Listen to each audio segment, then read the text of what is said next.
Good afternoon, this is Dr. John Lamberton. Today I thought we'd talk a little bit about how you evaluate pigeons and what makes a good pigeon. This is an old hen that I'm using for a Wood-a-Hood hen. She raced very well. When I pick her up in my hands, I immediately feel for her buoyancy, and I'm also pressing against her with the inside of my palms to see how many feathers she has, to see how her feathers, how thick are her feathers. You want the wing to be round, and when you put your palms up against the wing, you want it to press against your palms, and you want to feel like there's a lot of feathers to the pigeon. When I press the pigeon up against my stomach, I want the front to be flat. I don't want it to be V'd. I don't want to feel a V or a point in my stomach. I want to feel a flatness across the breast. As I run down my hands on the pigeon, I want the feathering to be silky smooth.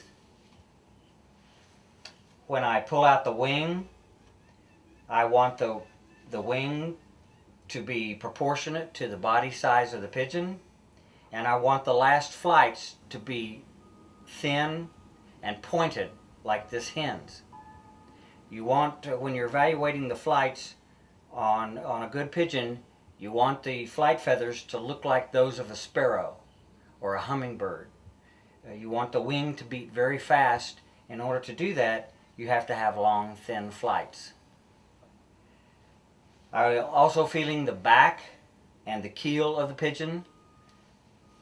I want the vent right up against the keel bone, and I want the keel bone to be about the length of the inside of my fingers. I prefer that the tail go down and go down in term so that it looks like one tail pin. Now, I have a number of top fanciers that are my friends in Belgium that say it doesn't matter whether the tail goes up or down or whatever. It has nothing to do with a good pigeon.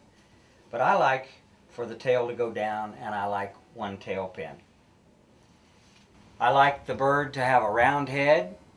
I like a hen to look like a hen and a male to look like a male. This pigeon has a nice wattle that's proportionate to the size of its head, and she has a beautiful reddish orange eye. I do pay attention to eye sign, only I don't give it as much importance as I did years ago. I don't give it any importance in terms of racing, but in terms of breeding, I do give it some importance.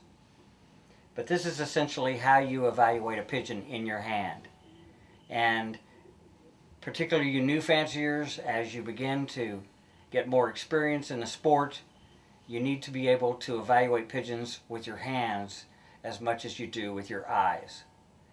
One suggestion I might make to you is to go into your loft at night in the dark and pick up your pigeons so that you can't really see them, and feel them with your hands, and make your hands familiar with these various aspects of the pigeon such that you learn to evaluate the birds by the hand.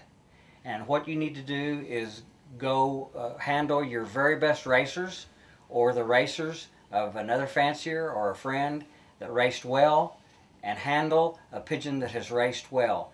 And over a period of time, you will see that that type of pigeon has a certain structure and character to it. In evaluating the wing, you want to feel the length of the arm bone, the wing bone.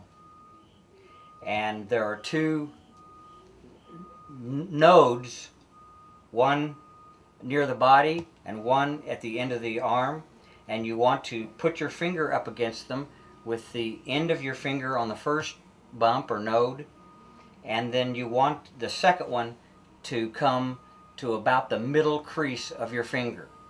If a pigeon's arm bone is too long, it gets tired trying to push air with a large wing, and again you want the wing and the arm bone to be small like a sparrow or a hummingbird, and not long or big